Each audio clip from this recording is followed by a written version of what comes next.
দেখো বন্ধুরা, একটা আমি সোল্ডার আয়রন নিয়ে এসেছি। দেখো, এটা যে ডিসি পেন।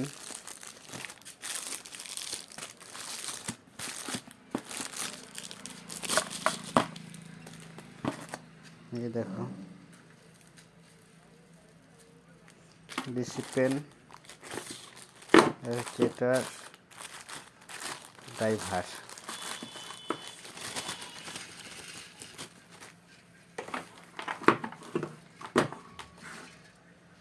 দেখো, এটা হচ্ছে অপন, এটাতে হচ্ছে ডিসি তাতাল খুঁজবো, আর এটা হচ্ছে রোটারি বাড়া কমা করার জন্য। ঠিক আছে, এই পর্যন্তই।